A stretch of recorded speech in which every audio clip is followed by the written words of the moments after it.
Welcome inside another episode of Point to the Passer. I am here with Jonathan. We are going to recap the American game on today's episode. Probably flashback a little bit to Kansas because that was such a good time talking about Allen Fieldhouse. Different environment in the Champions Classic, I will say. At least that Duke Kentucky game got rocking. But we're ready for another episode, episode 6. Jonathan, how you doing today? I'm doing all right, Craig. I caught a little bit of a bug on the flight home from Kansas, but other than that, I'm doing well. I mean, the upside of being sick during college basketball season is if you can't really do much, at least there's a lot of good games on. So I was able to catch a good amount of games over this last weekend. We'll definitely get into the Champions Classic, some other games that I really enjoyed watching. Alabama was at Purdue, and Mackey Hmm. Arena was rocking for that one. Big time. They were trying to make the case. Robbie Hummel specifically, who's a Purdue alum, so you got to own that part of it. But in his eyes, Mackey Arena has surpassed Cameron Indoor and is only second to Allen Fieldhouse as the best environment in college basketball. I don't know if I can go that far with him, Mm, although I haven't been to Mackey, so I haven't experienced it in person. But I will give him Allen Fieldhouse now that we've been there for a huge game. yeah, And my insides are still rattling, man. That the I know. sound system is still running through me. Um, what an experience. So I will give him that one. But the Purdue Alabama game was also really good, and Purdue got a big win. Purdue still looks like the best team in the Big Ten this year, and knocking off number two, they're off to a really good start. We were just talking before we got on about how much we love November ball. There are those games where some athletes feel like they can't hold on to the ball. You're going to get those, but most of the time it's pretty big time basketball. I mean, we saw obviously the one in Kansas, UNC and KU, and then the Champions Classic, Kansas, Michigan State. You just have some big time hitters. Would love to see us subbed in for Michigan State to get four blue bloods in there, but I understand contracts. I get that's not going to happen. So enjoy the KU Michigan State game and then that Duke Kentucky game, man. What a ride. We were chatting a little bit earlier today, and you sent me a link about Mark Pope. And I just want to talk about that just real briefly because his game plan at the end against Cooper Flag seemed to have done the trick. And it seems like Kentucky fans, not just based on that, but based on what they've seen, maybe coming around from where they're at about 6 months ago. Yeah, multiple things there. He's been off to a great start on the recruiting trail. They've got multiple five stars who are signed for next year. So they're building quite a class. But this year, he's also just a great X's and O's coach. And that was something that he was respected for at BYU and before that, especially his offensive system. But now he's on a stage where more people are able to see it. And to have that level of a game again early in the season. Now, granted, neutral site in Atlanta. The environment's different. It's not quite Did you say like it Atlanta? was Do you mean Catlanta? Catlanta. We're gonna bring that back. Yes, Catlanta. Kentucky fans were definitely fully in Atlanta, just like they were last year when they played us. So that's 2 straight years in Catlanta early in the season where they get a big win. Uh, so not the same environment, but definitely the energy was there and felt like a big time game, no doubt. So his X's and O's ability, but to your point, the link was Pope basically predicting exactly what Duke was going to run on that last sequence there So with Cooper good. Flegg with the isolation and how they were going to defend it. And that's exactly what played out. They executed it perfectly. Yeah, that was fun game to watch and just fun to see once you texted me that clip. I was like, all right, so I got to have a little bit more respect for Mark Pope coming in because I knew he had success at BYU and he obviously gets the job for a reason, but really cool to see him kind of game plan that out. And when you talk about being spot on for a call, his defender was right there. And so that was great. We'll circle back to some of the takeaways from the Kentucky game specifically, but want to focus in on our Tar Heels first. Jack Emanuel's returned to Chapel Hill as a coach, coaching American University, the Eagles. The Heels struggled in the first half, which has been kind of a consistent thing so far this season. I think up 9 at the half, and then winning by 50 plus. So the second half, we'll get into that as well. Obviously, some highlights there. We'll talk about Cade Tyson and Elliott just a little bit, but are we a second half team, Jonathan? Is that what we need to expect? I hope we shape up before Maui in about a week. Yeah, I hope so too. I mean, again, it's such a small sample size this early in the season, right? It's hard to really It is. get a read on the fact, is this going to be the way that Carolina plays? But it's certainly something to monitor at this point. Obviously, saw it at Kansas, digging yourself a 20-point hole.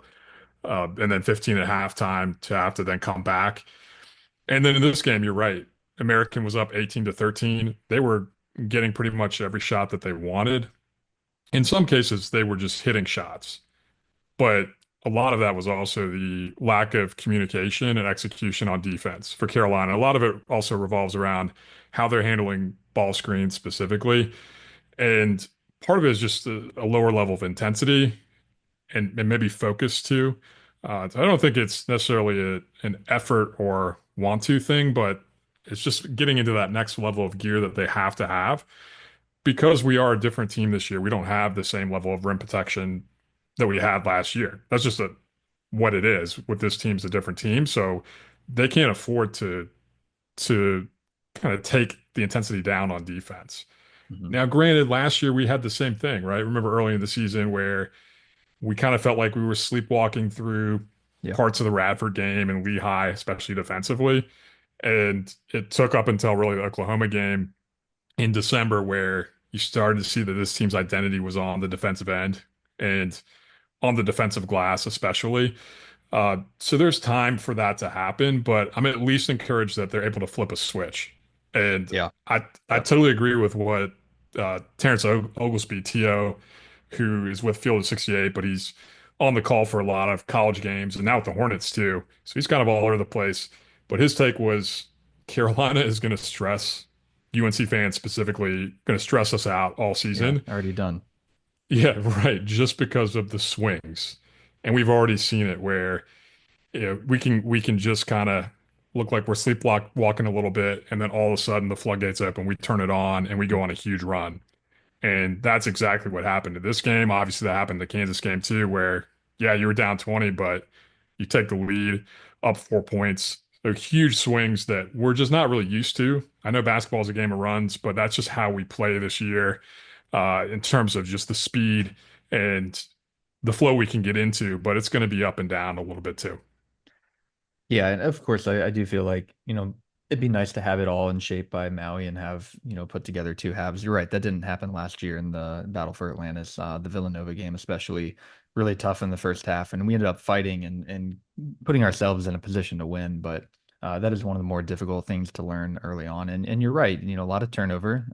This is game three, against American, and it's going to take some learning. And I think that applies to RJ a little bit too. Not that players can't have cold streaks, but you don't see many cold streaks from him. So I think it's going to take a little bit more adjustment. We talked in the offseason about how much more open he can potentially get, and his role is looking a little bit different as he comes into this year. He doesn't have Baycott down low, but he's got to learn distribution for shooters around him, learn his role in this system, and just in terms of the entire offensive flow. It's going to take some adjustments. You did see a little bit of that in the second half. Nice to see him hit a three. I think ultimately it's going to be the same RJ that we've seen.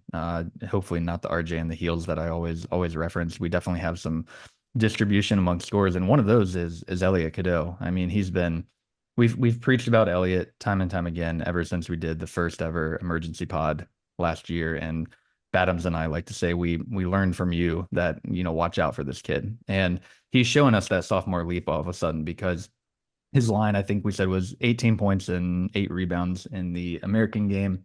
18 points is not a number you got from him last game, and he's still just carving up the defense when it comes down to it, with some of these slot passes. Really, I think we need to appreciate that sooner rather than later, about how talented he really is, because he's getting up into the numbers that you see from some really talented UNC point guards like Kendall Marshall, 8 assists. And I don't doubt that he starts pushing 10. So Badham's line that he predicted, saw at 5.5 a week ago, might be bumping up a little bit more. But hey, if it's at 7.5 and you went for it, you still hit. And you're probably in good shape going forward. And Right. I would say you could make the case that in this game and really so far this season, it's been more like Elliott in the heels.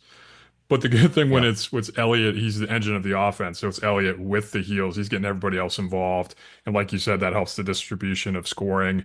I think in this game too, it was important to really start building the presence with the big guys in the offense. And Yep. that's just so new and different where you had Armando for so many years. You really had a sense of where he wanted the ball, what his game was on offense, and that he was going to be that. high-end garbage man that he liked to call himself and clean everything He up. was, yeah. Right. And so that's just different now. And so in this game, we saw more from the big guys in terms of you're seeing each game a little bit more in terms of, especially with Jalen Washington and Van Lubin and Withers, what those three guys can do, whether it's in the screen and roll game as rollers getting to the rim. We saw a lot of that and Elliott's huge in that piece of it. He's just going to tear people up in the high screen and roll all season.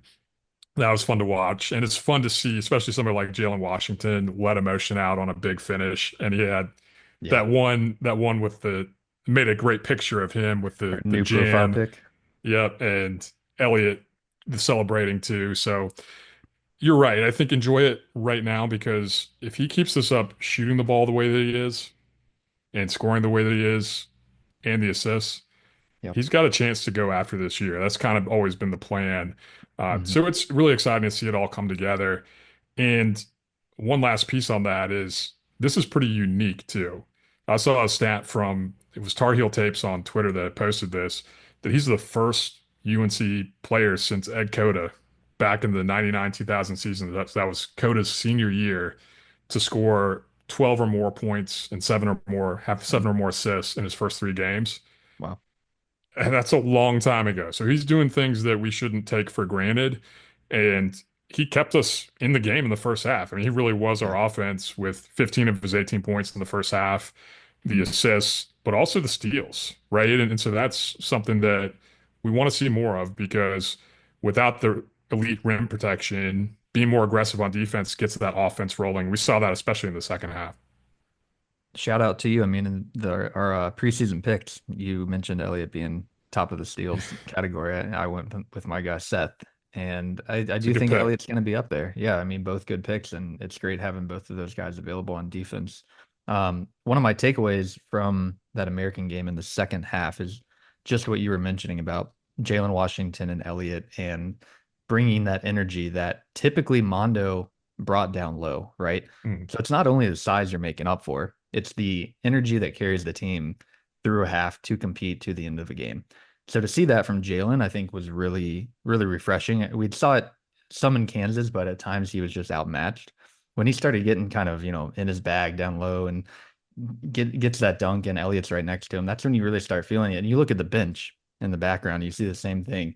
And that just made me think of last year. And you had guys like Harrison and Cormac who were just absolutely hyped. And I think that really is a sign of good coaching from Hubert. I think Hubert, has these guys really, really tight knit, and um, I look forward to kind of seeing where that energy can carry them. Not only that, but I think that's such a huge element of it, obviously coupled with the talent, and then you start talking about getting a really special team come January and February. So I think all the stones to me are in place right now.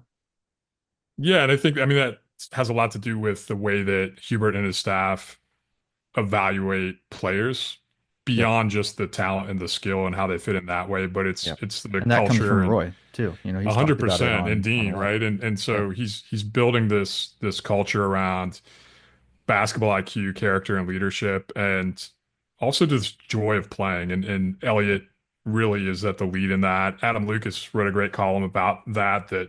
Cadeau That's good. is gift or the gift in French, and that he's always just been it's just always been him to want to celebrate others, and Yep. that way, if you get an assist, two people get a stat, right? And so Yep. spreading that joy and that just is infectious and really got us going in this game, uh, and turned things, I think.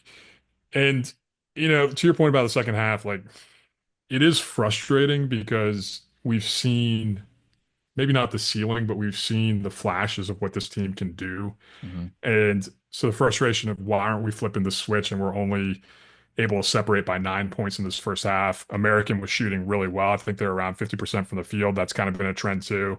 Yeah. Um, As Close to small teams love to 40%. do in the Dean Yeah, Wing. Come in and get close to hot. 40% from three. I mean, they had some players. Matt Rogers, their their big guy and also their best player. He made some shots, and then some of their Yep. guards made some really good plays too. Whether it was Colin Smalls or Elijah Stevens. And so again, you got to bring it. You got to bring more of the edge and lunch pail mentality, even though we're more athletic, even though we're more talented. We may not be as physical or big, and so that was some of that was impacted early. But if you want to go to the second half a little bit, I can talk more about that now because that, I mean, Yeah. it Yeah. I it's mean, that's the it highlight. Let's do it. the switch flipped quick, right? Um, Yeah. and I go even to with a little under 13 minutes left, it was 58-43 Carolina. And so we're still kind of thinking, is this going to be like Elon where they're hanging around the whole time? Are we going to let them get back in? I mean, Elon went on that 14-0 run to get ahead pretty late in that game. Hmm. So is this going to happen again? It also was frustrating because we've been such a high scoring team to this point in the season. That's going to be our MO in playing fast. American is slower than Virginia in terms of pace, one of the slowest teams in the country. And they really had won that battle for the better part of the game and keeping the score low, which is what they wanted to do. All that to say is that 58-43, from that point on, the score was 49-12. Yeah. And you're talking 49 points in a little over 12 minutes. And really, it was 10 minutes with the starters in. Unbelievable. And Hmm. what keyed that run was Cade Tyson. And we had talked about Yeah. the fact that we're just waiting for him to get enough time to build his confidence. You can't write him off after 2 games. That's not enough in terms Yeah. of data points to Right. really be able to say he can't do it at this level. Right. And credit to Hubert for sticking with him, right? I mean, Hmm. he didn't really do a whole lot in the first half, doesn't score. And then I don't know what you thought. I'm curious to see what you think, but when he hits that first corner three, it was literally like a weight was lifted. He was a different player after Yeah. that. Yeah. I mean, when he hit that, of course, I'm exuberant for him, but I said in my mind, green light. Like this is the game to let him go. We have Yep. a decent lead. I'm not overly concerned about a team like American coming back from that deficit. So give him the time, give him the chance to make it happen. And to see another go in and then, to drop a third and obviously you don't become a 40% plus 3-point shooter overnight. I don't care what level you're playing at. If you're in college ball and you're shooting 40% plus, you have the stroke to get there. So I'm glad Hubert's given him the minutes. He's going to need the minutes up through Maui and as we get into these bigger games, because Yeah. right on the back end of Maui is Alabama. So you need guys like Cade Tyson to be in a rhythm. You can't be in a situation with Cade where you're scared to play him because he's not performing. So give him a chance, and I'm glad to see that that's what we did. And yeah, the weight was definitely lifted. And again, I think that speaks to the energy of the team too, with Jalen down low, Elliott's excitement, Cade feeling loose, and it all just kind of clicked. And even RJ got one, which was nice. I never thought I'd say that line out loud that even RJ got one. But again, cold streaks happen. There's some adjustments, but overall, I felt like the vibe by the end of the night was a really, really impressive 107-55 win, and you'll take biscuits all day, every day. Yeah, I mean, that was a drubbing in the end, and it was not trending that way. It could have easily gone in the direction of we hold them off for a 15, 16 point win or Yep. something like that, where you're left wanting more. Yep. And that was not the feeling. And to that point, until he hits that shot, we had not hit a three. I think it was something like 0 for 11 for the game. And almost immediately after that, Seth knocks one in from the corner. You see him celebrate it. Yeah. It was like everybody loosened up a little bit because for Yeah. whatever reason, early in the season, and I think it's what you've already talked about, which is you're filling some big roles here on the wing. We know about Baycott, but also on the wing with Cormac and Harrison and the number Hmm. of minutes they played. So you have guys in roles where now Seth, if you have that shot, you need to take it. Like you're one of our top shooters now, Yeah. along with RJ and Cade and Elliott. So you need to take that shot. And the guys were pretty tentative in the first half. Even Seth Hmm. passed one up. Uh, Drake passed one up at one point. And so you want to see guys just let it rip, right? Focus on the Yeah. process, learn from it, but just kind of get into the flow of the game and get into your body versus into your head. And once Cade did that, so not only did everybody else join in, but he starts, I mean, he really lost himself in the game. He took a step back. He fired a Yeah. really pretty pass. He's He's running having in fun. Yeah. He's transition. playing his game. Yeah, and so now he's not just sort of out there kind of in his head in the corner. He's a part of the team, part of the game, and he's able to show off what he can do.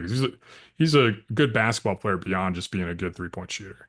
It's also easy to forget how long it took Cormac to really get into his role as a Yep. three-point shooter. He had several games where he was, 0 for 6 or 0 for 7, and people were on him about that. And, to an extent, rightfully so. Like you can only weather so much against, bigger teams where you have one of your star players missing that many and taking that many. But again, you have to get the reps in. And ultimately, look what Cormac did with his season. He buried Duke with 30 plus points at Cameron. I don't know if Cade's going to do the same thing, but I'd love to give him a chance to. Hey, we'd all love it if he did. I don't know that happens either, but you're right. It takes time to settle in. Cormac really didn't shoot well. We all know that at the beginning of the year. By the end of the season, he got hot, and that was one of the underrated storylines. Yeah. Was by the end of the year, he's shooting mid 30s, and he was just on fire. Yeah. Uh, so yeah, hopefully he can continue to, I think, build on that performance and get more comfortable. Hawaii is going to be an important game to do it because coming up on Friday, when you go all the way to Hawaii and you're jet lagged and you're having to adjust to being on the island, we're going to need somebody to hit some big shots at some point. I don't know that it's going to be tight to the end, but this is a game that as we get to that later, it's going to be a game we're going to need some guys to step up. So it was great to see him do that. I think somebody else that would be easy to, well, two guys would be easy to sort of forget or not focus on as much in this game. Seth Trimble, and now he's just doing Seth Trimble things, but he had Yeah. 13 points, which would have been last year a career high. His career high was 12 points coming into this year. And I want to see him honestly again be more aggressive. He only took 6 shots in this game, made 4. He's so efficient. So to me, like hunt your shot, Seth. Like you Mm-hmm. also should have a green light at this point, both in terms of 100%. what he can do attacking the rim, but also shooting the ball. I'd like to see that a little bit more since Mm-hmm. he's shot a pretty good clip here. And Jalen Withers.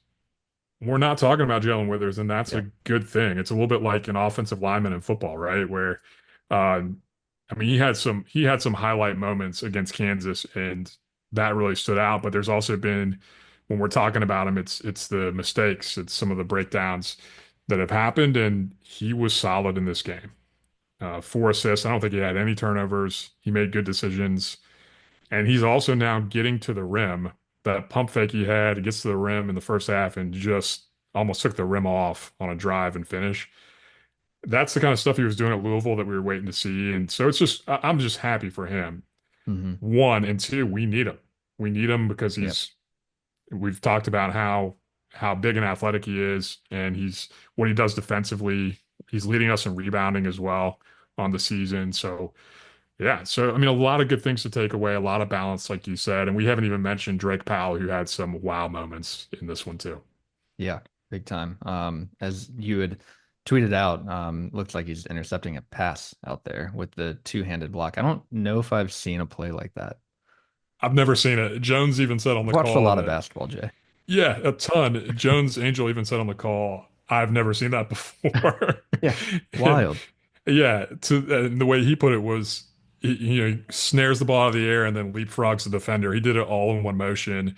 Yeah. It really did look like something you would see on a football field, but not at the same time. Like you wouldn't see an interception Right. and a hurdle at Right. the same time. So I'd mentioned good thing for Wake Forest in football this weekend that Drake wasn't out there, but Right. unfortunately for them, Amarion Hampton was Was. going to be. Yeah. And that turned out to be to be true. He set a career high with 244 yards rushing. Uh, so everything was going right for Carolina this weekend. But man, back to Drake, he is so fun to watch Mm-hmm. because you just know one of these wow moments is coming, but he does it in the flow of the game within his role, which right now is defensively just to get right into the guy that he's guarding to cause havoc, whether that's getting steals or deflections, the rebounds. He had 11 rebounds in this game, See, I and that's overlooked just that stat. That's great. yeah, and that's just a my elevator goes higher than yours type of Yep. thing. Yeah. Like that's he's not as big as some of these other guys he's going to face, but he can out jump them. So that's awesome to see. I think he's also getting a little bit more comfortable offensively. The play Elliott had where he did the spin move and flipped it to him in the corner Mm-hmm. and he passes up a three, but he's got that mid-range turnaround shot that he really likes, and that's super smooth. So it's just good to see him getting more comfortable too. And he's just gonna bring so much on both ends. He makes us so dangerous defensively with his ability to switch everything with him and Withers on the floor, like, and if you have Trimble too, what do you do offensively? That's a tough situation. Yeah. And not to mention this game, of course, you end up scoring 107 points by the end of it, but this is without Ian Jackson, who's in double Right. digits at Kansas. Okay. So Yep. like without a star freshman, and let's not even understate that. He is a star. He's going to be very, very, very good this year. I'm loving the freshman class, what I'm seeing. Drake has been great, extremely athletic, and just the energy that James Brown brings and just the professionalism, is that the right word? He just seems like Yeah. mature beyond his years. Yeah. And that's a core thing that you need on a team. You have guys in the past, role players like Theo Pinson and others who, don't always get the most amount of minutes, especially early on as a freshman, Theo. But uh, just thinking about that, like those guys are important in the locker room. So we have really a trifecta of different styles and different talents between the three of them. So that's very exciting to watch. And just speaking to what you were talking about with Jalen a little bit, that's all we need him to be. We're not asking him to Right. be the lead scorer every night. We're asking him to play smart basketball, be aggressive, but be smart and Hmm. make sure you don't turn the ball over. And yeah, if you get the shot from the corner and you hit a few and he dropped 7 points against American and had a pretty good showing against Kansas. Like we're not in that game with Kansas without Jalen Withers. And so No that's way. what you're going Yep. to need him for this season. And so I think just seeing flashes of that is another good sign. And you're right, not being talked about quite as much.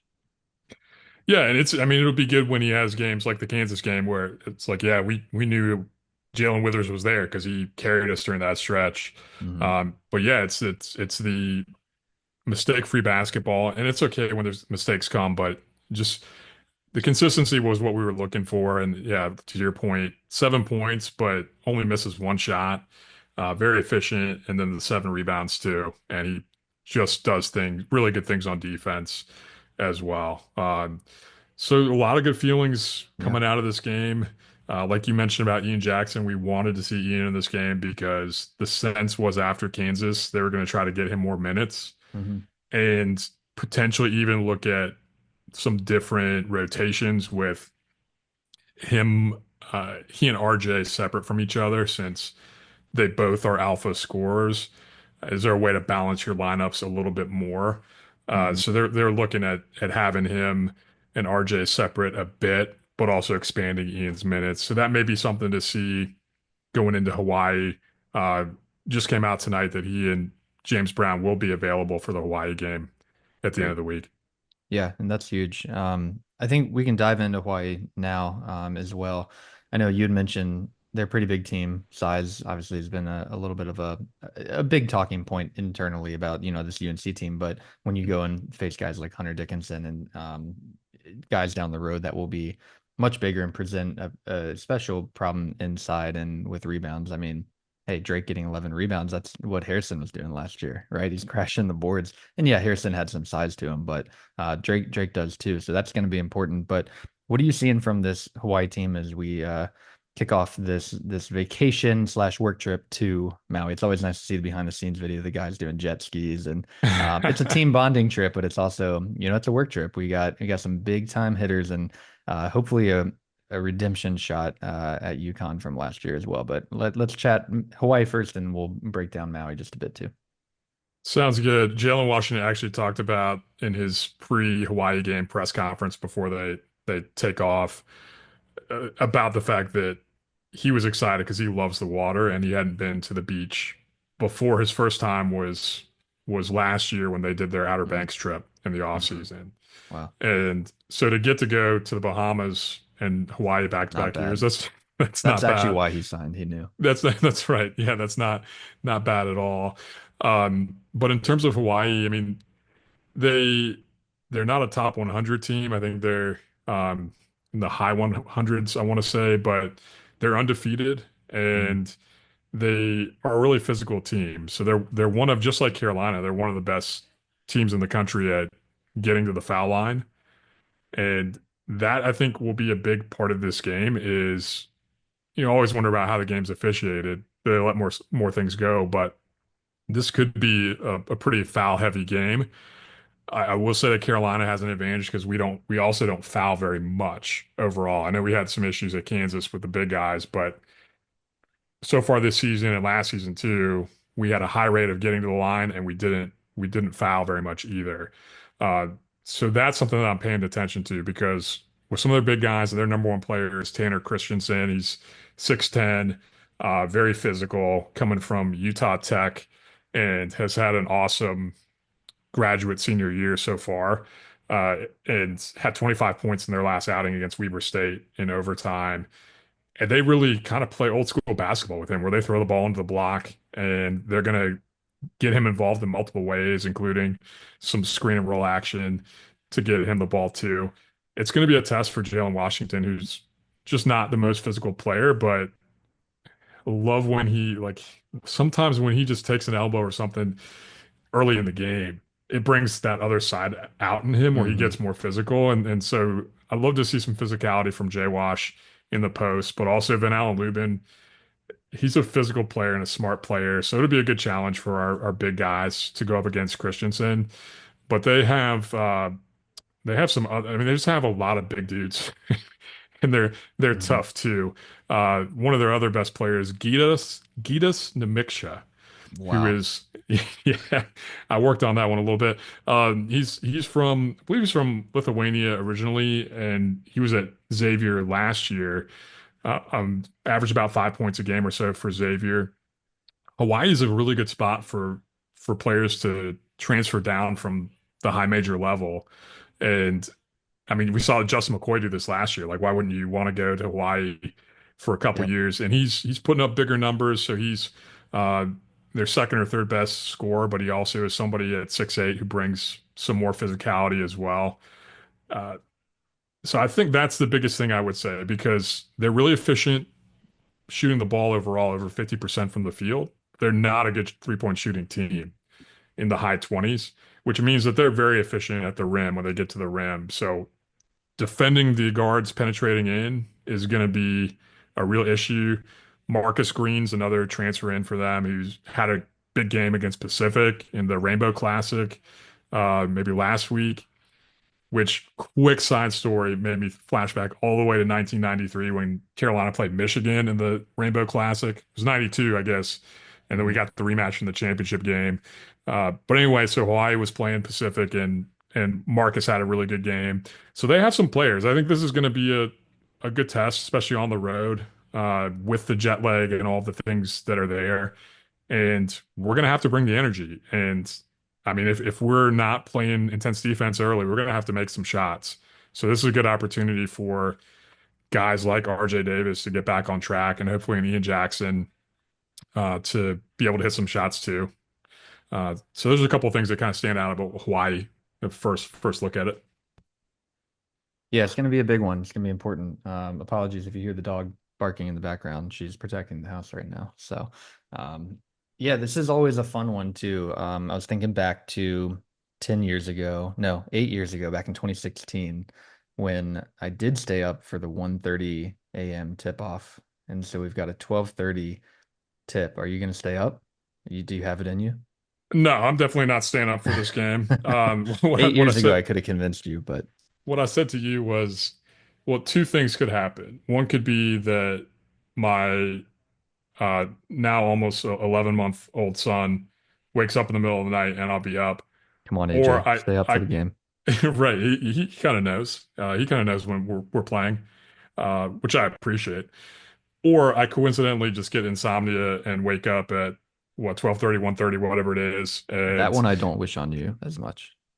yeah, that's the only time I wouldn't be mad about it though. But my plan is Absolutely. to watch it the next morning just because it is so late. I'm not sure. Um, but you're staying up. I mean, I'm impressed. I'm a night owl, always have been. And so the brain turns on about 10 o'clock more than it should. And by 12:30, it's no problem to stay up. And if the heels are on, then that coupled together is right where I need to be. Grab a drink, settle in. It doesn't get much easier with an 11:30 tip against Dayton. So it's kind of a warm up for me. That's right. I forgot those We're the two, fourth game. Yeah. gosh, two really late games in a row there. And then Yeah. I think we stay in the, not as late, but we stay in the Yeah. You don't want to late be all bracket the if we way at win. the 6 o'clock on the clock for the bracket. When you're all the way down south, you're going to have those 9:30, 11:30 games until the championship, and you might get lucky to have what an 8:30. or so. Right. Yeah. At least the championship usually is earlier, but man, that's yeah. So that's definitely a story just from the fan perspective. Um, but I'm just curious to see how this goes because it is one of those games that there's even some sense that, like why are we scheduling this? Because it's not a guarantee that we win this game. We Yeah. should, right? We're the better team, but Yeah. they're on their home court and they have some experienced guys who have played at other places, a lot of physicality and toughness, and at least one guy from New Zealand, another from Australia. So I always get the rugby mentality coming in Yeah. to the game as well. So, but it's not a game that you have to play. You could just go straight to Maui. The Hmm. upside to me is you get an extra game. You get to play 32 games instead of 31 because of the Yep. rules on the way to Maui and being able to play Hawaii. So that's good. And then it also gives you a chance to get a run in before Maui starts. So I think there are definitely some Right. benefits, but um, since it is going to be physical, I'm hoping that we're going to be still fresh and get out of the game with not too many bumps and bruises because Dayton comes right after that, and then after that, it just gets Hmm. even more difficult. Yeah, I think there's a couple good takeaways in my mind for scheduling that game, and one that you already touched on. It is a 48-hour turnaround from Saturday to Monday. We have those during the regular season as well. So like it does give you a little bit of prep for like getting out there and seeing what that feels like to your body. And I do think if you could argue both sides of is it smart to play a game before those 3 games potentially or well yes 3 games no matter what in Maui. It could be. It could also not be, but I am a fan of settling in, getting 40 minutes under your belt, making sure the jet lag is gone, getting into a more of a rhythm. So I feel better, honestly, going into the first game for Dayton, where, instead of 8, that'd be 9, 10 days off between American and Dayton, you're suddenly down to 2. So I'm a fan, and yeah, the extra game that you mentioned is always a plus. More time on the court's better. Yeah, I'm with you. I mean, it was not a Yep. pretty game the last time it happened with that 2016, 2017 team, but we got the win, and then Mhm. it's more tape for Roy to be able to, at that point, to coach the team pretty hard and get their attention. And Hubert's no different in terms of just his competitiveness. So it's a good opportunity to, like you said, get your legs under you, but also to focus and be like, okay, we got some things we need to really clean up going and just really be the attention to detail, the focus has got to be at a high level because those 3 games in 3 days, this Yep. is a loaded field. And Yep. not that we expected Carolina to go into Kansas and win. I think it would be unfair to expect them to go into a place like Allen Fieldhouse and beat the number one team. But you're still looking for that first quality win of the season in the non-conference. And Mhm. the way that things have gone so far for the ACC in the non-conference, it's gonna it's looking like it's gonna be similar to the last few years where you're gonna need to get some quality wins now because some of these ACC teams are dropping games they just should not be dropping, or at least going into the year we didn't think they would. Uh, Mhm. so the conference may not help you as much as we had hoped it was going to. Yep. So this tournament's really important. You definitely need to win 2 games out of 3, I would say. Uh, but like you already said, you win Maui, and we've seen what happens. And there's something about so it's 2004, 2008, 2016, all divisible by 4. That has nothing to do with anything, but I just saw that. And I was like, wait, there's something going on here too. So, um, Conspiracy X has got you in a little rabbit hole. yeah, well, yeah, that's a huge issue. But, Find us some blue sky. but as superstitious as we are, I was like, maybe there's something else here too. Hey, I'm with it. It has boded well in the past, and always a special tournament, especially this year being back in Maui at the Mhm. at the old gym. No Bill Walton on the call. It's gonna be tough. I'm not fully prepared for that. I'm sure there'll be some nice tributes. But that was like, especially I know when UNC is playing and you're listening to Bill, it's kind of a conflict of interest because you either want to listen to Bill just talk or you want to listen to someone who knows ball, but it's just gonna be different without him, and we know that. It wasn't a conflict of interest for me. I had to mute it. I just could not. It's like, Turn look, on I'm trying to Jones. Yeah, actually focus on this game. I don't need to 100%. hear about whatever landscape, whatever volcano you're talking about right now. Yeah. I would like to hear about that in the next game that we're not in, but right now I just can't do it. So no conflict there. But yeah, I mean, his love for basketball and college basketball and that tournament and Maui especially it is going to be emotional him not being there. So I'm with you. I think there will be a really nice tribute.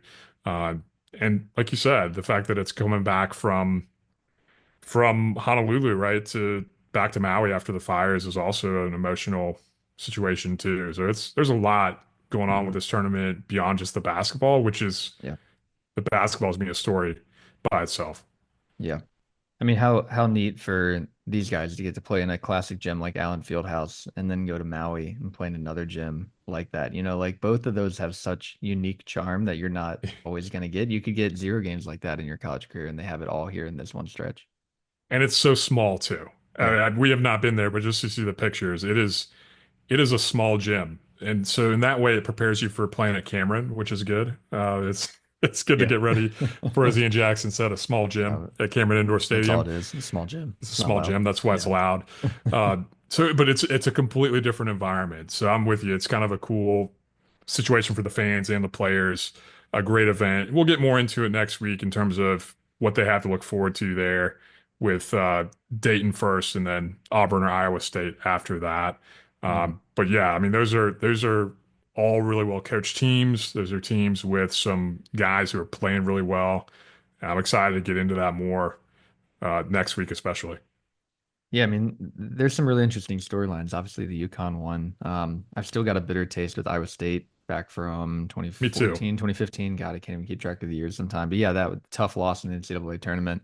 Auburn back in 2019, very tough loss where part of our team was sick, and that was the year that I had seen them play in Salt Lake City, driving back across the country, and I texted you, and I was like, I think we might be in trouble. Like I've never seen a Yeah, team as hot as Auburn, yeah. and they did it against us, and we were a little under the weather. So between that and then of course you've got Michigan State, who we've had their number, and I hope that we continue to. But the storylines are great. Other teams in here, Memphis and Colorado. So really stacked field.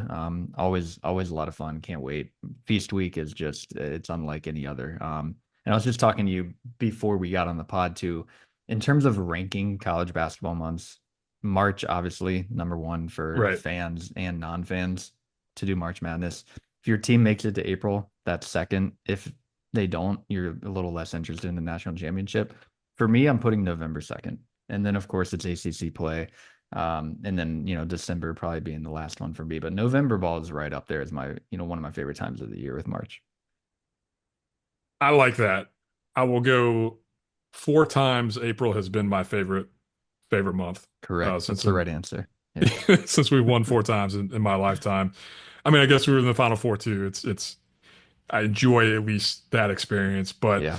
then March for sure, like you said, in November, yeah, the feast week Feast week, man. with I take with off work Maui, now. Yeah. yeah, with Maui, I mean, it's so many good games, and then you have the other matchups that are going to happen too, whether that's Atlantis, some other big action happening. I think the Kansas Duke game is that same week or weekend as well. So college basketball has done a good job of understanding that that is a very big week for them, and they Mhm. they plan accordingly in terms of their big matchups. So I can't wait for that week. It always does feel like kicking off the holiday a little bit early when you get into the basketball action. Yeah. And man, I mean, there's some, like you said, big time teams, coaches, players. That Dayton team. Earl Grant is a great coach. Enoch Cheeks has been playing lights out for them, averaging over 17 points a What a game. name. He was one of their complimentary guys last year. Dayron Holmes was their big time player last year. Took them to the NCAA tournament, but Cheeks has been really really good for them so far this year. So that's a name to look for. So we get more into that and that Auburn team. We watched a little bit of that Houston Auburn game, Yeah. and Janai Broom, Tahad Pettiford, the freshman who had 21 points in that game, who's best friends growing up with Elliot Cadeau. Like there's some storylines if we play Auburn. Yeah. I'm with you with Iowa State. I even go back to 2 years ago when we were in PK 85 and Caleb Grill hangs 30 plus points or whatever it was on us. Yeah. So I don't. I mean, I don't have anything against TJ Otzelberger, the coach of Iowa State, more just that he beat us and he was happy about it as he should be. Yeah. Um, but I think it was more just I was melting down that afternoon because we within a matter of minutes we lost to NC State in overtime in football and we lost that game. So revenge is on our minds, like you said, for past March losses as well as that game out in Portland. Yeah. Weird stuff, fun stuff always happens out in Maui. So excited to wake up on Monday morning, excited at 7:30 a.m. and have to wait 16 hours until tip. It's gonna be great. We'll probably record a Maui. We will record a Maui preview, probably that Sunday before, after the Hawaii game, and just kind of giving a breakdown. So I'll spend maybe Monday, at least some of those hours editing the pod to go live. It's a long wait, man. 16 hours is tough. It's a long wait, especially when I feel like Carolina, from a fan perspective anyway, we're still waiting to get a little bit more respect and uh, attention this year. Like, I don't know that we're flying under the radar, but isn't every team and every player flying under the radar compared to Cooper Flag and what we saw Yeah, I was at gonna ask, are you excited to watch the best Duke team since 2001 take the court next week? what a statement. What a Jay Will thing to say too. When he I mean they kick it to him at halftime and he's feeling good. I understand it. Duke's up by 9 points on Kentucky at that point. But to say that this is the most talented Duke team since 2001, frankly, is disrespectful to a lot of those Duke teams. And I mean, way to, I guess, get in there and make it about you, Jay, because he was on that team. But and that was an incredibly talented team. It was one of their best teams. But you're overlooking a lot of other teams, including that Zion Williamson team in Yep. 2019. So to say that at halftime and then for Kentucky to come out and grind out a victory Oh in the way man, that they did with more it's experience just and I so think sweet. toughness and guts. It really was. Like we already talked about, Mark Pope predicted what was going to happen. He outcoached Shire in that situation. Shire's busy complaining about his own staff not treating cramps well enough, which like if only there was somebody in charge of your program that could do something about that. Like that's one of those, it's like you that's something that you take care It's of or you handle.